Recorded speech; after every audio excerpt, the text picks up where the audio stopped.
नमस्कार। Breaking news में बड़ी खबर आपको बता दें कि बिहार में लगातार बुलडोजर एक्शन देखने को मिल रहा है। आज एक बार फिर से बेगूसराय में बुलडोजर एक्शन हुआ है, जो रेलवे स्टेशन के आसपास के अवैध अतिक्रमण को उससे हटाया गया है। आपको बता दें कि इस अतिक्रमण में मज़ारें भी थी जिन पर बुलडोजर कार्रवाई की जा रही है। लेकिन इसके साथ ही आपको ये भी बता दें कि इस बुलडोजर कार्रवाई पर विपक्ष लगातार हमलावर है और वो इस सवाल उठा रहा है कि बार बार बुलडोजर कार्रवाई क्यों हो रही है, ये गरीबों के आशियानों को तोड़ा जा रहा है। तो इसी मामले में ज्यादा अपडेट के साथ मेरे साथ मौजूद है मेरे सहयोगी हर्ष भारद्वाज। तो सर, बुलडोजर कार्रवाई बेगूसराय में देखने को मिली है। बिल्कुल, देखिए, रेलवे स्टेशन के आसपास जितना भी अवैध अतिक्रमण था, पिछले 3 दिन से लगातार बुलडोजर गरज रहा है और आज भी 17 जगहों पर ये बुलडोजर चला है जो रेलवे स्टेशन के आसपास थे। खासतौर पर ये कहा जाता है कि वहां पर झुग्गी झोपड़ियां थी जिसमें अल्पसंख्यक समुदाय रह रहा था और उसी को लेकर विपक्ष राजनीति करने की कोशिश कर रहा है। अगर उसमें कोई दूसरा समुदाय का लोग होता तो शायद तेजस्वी यादव से लेकर तमाम विपक्ष के लोग सवाल ना उठा रहे होते। सबसे पहली बात तो ये, दरअसल हमने देखा है कि एनडीए की सरकार जब से बनी है बिहार के अंदर, और जब अभी हमने देखा कि नीतीश ने मुख्यमंत्री पद की शपथ ली और सम्राट चौधरी को गृह विभाग मिला, तो किस तरीके से बिहार में एनकाउंटर और बुलडोजर एक्शन हो रहा है। और ये सिर्फ ऐसा नहीं है कि बिहार में बुलडोजर एक्शन और एनकाउंटर के को लेकर सरकार की रणनीति अभी बनी है। प्लानिंग पहले से हो रही थी, क्योंकि मांग हो रही थी उत्तर प्रदेश में बाबा के मॉडल को लाने, उत्तर प्रदेश में जैसा बाबा का मॉडल है वैसा बिहार में लाने की। और आपने देखा था कि जब योगी आदित्यनाथ गए थे चुनावी रैली में तो बुलडोजर लेकर लोग पहुंचे और उनकी तरफ से कहा गया था कि बिहार में भी बुलडोजर चलाने की जरूरत है। और आज जनता से वो वादा कहीं ना कहीं एनडीए सरकार पूरा कर रही है, क्योंकि योगी आदित्यनाथ ने कहा था कि जो अवैध अतिक्रमण करेगा, माफियाओं के घर पर भी बुलडोजर चलेगा और हम एनकाउंटर भी बिहार के अंदर देखेंगे। जैसा उत्तर प्रदेश में तस्वीर पेश की जा रही है वैसे बिहार के अंदर भी होगी और आज वो तस्वीर कहीं ना कहीं देखने को मिल रही है। जब हमने बेगूसराय के अंदर देखा कि अवैध अतिक्रमण पर बुलडोजर चला, और बेगूसराय के अंदर नहीं, जब से सरकार का गठन हुआ है आपने देखा है कि कैसे अलग अलग जगहों पर बुलडोजर चला है। हालांकि उन बुलडोजर को लेकर विवाद भी उत्पन्न हुआ है कई जगह और सरकार के खिलाफ नारेबाजी भी कुछ एक जगह की गई है। हालांकि वो विपक्षी पार्टियों के कार्यकर्ता बताए गए थे। लेकिन इस वक्त जो बेगूसराय में अवैध बुलडोजर चला है उसमें ये कहा जाता है कि 217 ऐसे कुल मिला के झुग्गी झोपड़ियां या फिर दुकान या फिर मज़ारें ऐसी थी जिसे हटाने की कोशिश इस वक्त प्रशासन कर रहा है और उसे हटा दिया जा रहा है। लेकिन देखिए, राजनीति जो हो रही है वो सिर्फ मज़ारों को लेकर हो रही है। राजनीति जो हो रही है वो झुग्गी झोपड़ियों में अल्पसंख्यक समुदाय को लेकर हो रही है कि आखिर उसमें मुस्लिम कम्युनिटी के लोग रह रहे थे रेलवे स्टेशन के आसपास, तो आपने उनके आशियाने को उजाड़ दिया। और ये विपक्ष के नेता, विपक्ष के लीडर लगातार कह रहे हैं और सरकार पर हमलावर हैं। लेकिन उनको कहीं ना कहीं समझना होगा कि अगर अवैध अतिक्रमण किया गया है तो वो पूरी तरीके से अवैध है, रेलवे की जमीन है, वहां पर उसे खाली कराना जाना चाहिए। क्योंकि वहां पर जब लोग आते हैं रेलवे स्टेशन पर तो उन्हें काफी दिक्कतों का सामना भी करना पड़ता है। और रेलवे अपनी जमीन को खाली कराएगा तो उसमें कोई गुरेज नहीं है, क्योंकि अगर वो रेलवे की जमीन है, कोई सरकारी जमीन है, तो उसे खाली कराया ही जाना चाहिए। वाकई अगर ये रेलवे की जो जमीन है ये अवैध अतिक्रमण की गई थी, इस पे अगर ये वैध होती तब सरकार अगर अपना बुलडोजर चलाती तो कहीं ना कहीं विपक्ष का सवाल उठाना सही था। क्योंकि रेलवे के जो ट्रैक है उसके आसपास अगर अतिक्रमण कर लिया जाए तो आने जाने में भी काफी ज्यादा आवाजाही हो रही थी और रेलवे चलाने में भी कहीं ना कहीं दिक्कत आ रही थी, ऐसा भी सुनने में आया है। देखिए, क्योंकि बिहार में कई जगह पर ऐसा है, बेगूसराय में भी देखने को मिला जब पटरियों के बीचों बीच मजार देखने को मिला और रेलवे स्टेशन के आसपास भी मजार देखने को मिला, जिससे काफी दिक्कतों का सामना हो रहा था और उसको हटा दिया गया है। तो इस पर ही राजनीति है, क्योंकि देखिए विपक्ष का सवाल जायज नहीं है और रमजान के मौके पर तेजस्वी रो रहे हैं और तेजस्वी के आंसू निकल रहे हैं, क्योंकि रमजान के मौके पर आपको मुसलमानों को साधना है, आपको उन लोगों को बताना है कि नहीं, आरजेडी ही मुसलमानों की मसीहा है और मुसलमानों के लिए लड़ने का काम हम ही करते हैं। और इसलिए तेजस्वी यादव से लेकर तमाम आरजेडी के नेता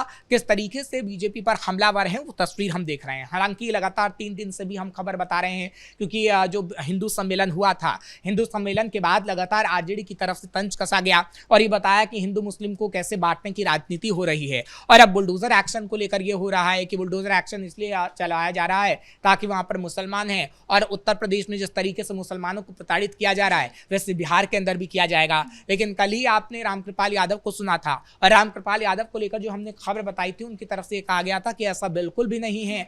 आपसी भाईचारा कहीं ना कहीं बिहार में देखने को मिलता है और जो संस्कृति रही है वो संस्कृति बिहार की हमेशा से यही रही है कि कैसे हिंदू मुसलमान तमाम भाई एक साथ मिलकर रहते हैं। वाकई ऐसा होता है, लेकिन हाँ, हाँ, लालू प्रसाद यादव की सरकार में जात पात में बांटने की कोशिश जरूर लोगों की गई थी और इस वक्त तेजस्वी यादव वही करने की कोशिश कर रहे हैं। हालांकि तेजस्वी सत्ता पक्ष में नहीं है, विपक्ष में है, लेकिन विपक्ष के रहते भी वो किस तरीके से कह रहे हैं कि भैया मुसलमानों की झुग्गी झोपड़ियां थी, आपने तोड़ दी। लेकिन देखिए, आप मुसलमानों की बात करते हैं, लेकिन आप मुसलमानों को क्या तवज्जो देते हैं? अब्दुल बारी सिद्दीकी कौन है? वो भी तो आरजेडी के कद्दावर नेता है। अब्दुल बारी सिद्दीकी की तरफ से कितनी बार आपको सलाह दी गई चुनावी समय में कि आप ऐसे नेताओं की सलाह ना लीजिए जो आपका बंटाधार कर दें।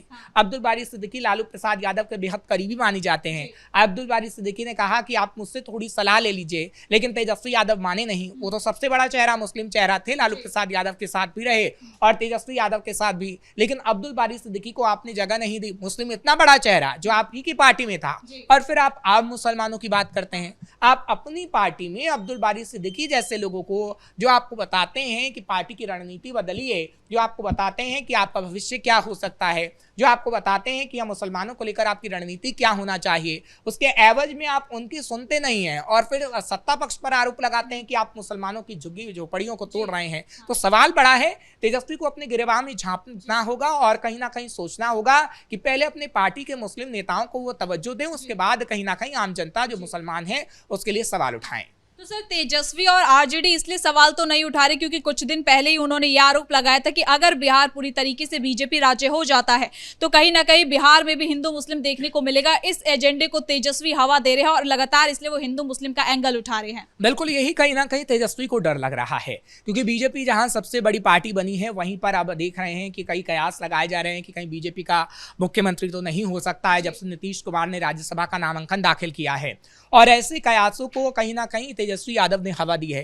तेजस्वी यादव लगातार ये कह रहे हैं कि जेडीयू को खत्म करने का काम बीजेपी ने कर दिया है और अब बीजेपी पूरी तरीके से सत्ता पर विराजमान हो जाएगी, बीजेपी पूरी तरीके से हाईजैक कर लेगी जेडीयू को। तो हम देखेंगे कि बीजेपी कहीं ना कहीं मुसलमानों को प्रताड़ित करेगी और हिंदुओं के लिए एफआईआर तक नहीं दर्ज की जाएगी। तो ये बातें तेजस्वी यादव की इसलिए हैं क्योंकि तेजस्वी यादव एक नैरेटिव गढ़ रहे हैं।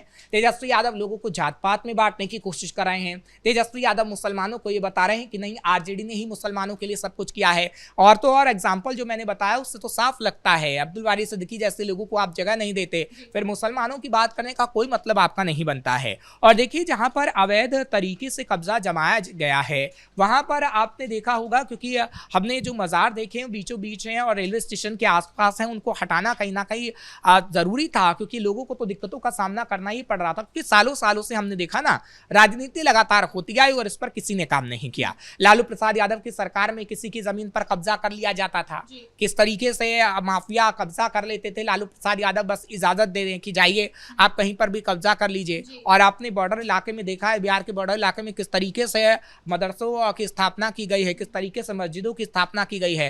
हालांकि वहां पर भी बुलडोजर एक्शन हो रहा है, क्योंकि पिछले दिनों एक मस्जिद से एक खबर आई थी कि कैसे मस्जिद में जिहादी ट्रेनिंग दी जा रही है, जिसके बाद ये बुलडोजर एक्शन हुआ था। तो देखिए, जो मस्जिद अवैध है उस पर एक्शन हो रहा है, जो मजार अवैध है उस पर एक्शन हो रहा है, जो दरगाह अवैध है, जो मदरसे अवैध है उस पर एक्शन हो रहा है। तो आपको दर्द नहीं होना चाहिए। आपको दर्द इसलिए हो रहा है कि आपको वोट बैंक की पड़ी है, और अगर आप उनको ये बताने की कोशिश करेंगे कि नहीं जी ये तो गलत हो रहा है, आपको बताएंगे हम आपके साथ हैं।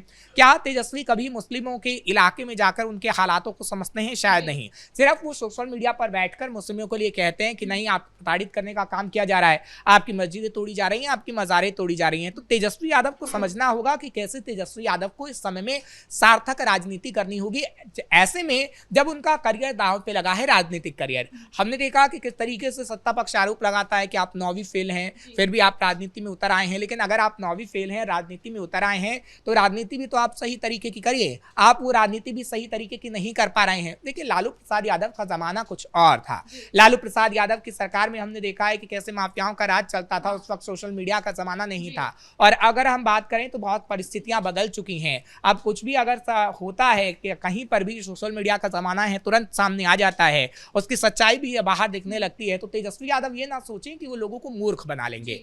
तेजस्वी यादव ये ना सोचें कि वो मुसलमानों को बरकरार लेंगे। तेजस्वी यादव ये ना सोचें कि लालू प्रसाद यादव वाला बिहार अभी भी वही बिहार रहेगा। बिहार में बदलाव हो रहा है, बदलाव की बयार आ रही है, जिससे तेजस्वी यादव को दिक्कत हो रही है। है। बहुत बहुत धन्यवाद सही तमाम जानकारी के लिए। तो कुल मिलाकर बिहार में लगातार एक्शन देखने को मिल रहा है। आपको बता दें बेगूसराय में बुलडोजर कार्रवाई हुई है और अवैध अतिक्रमण पर यह कार्रवाई हुई है जो रेलवे स्टेशन के इर्द गिर्द की गई थी। फिलहाल ब्रेकिंग न्यूज में इतना ही। कैमरा पर्सन कुणाल के साथ मैं सृष्टि शाह।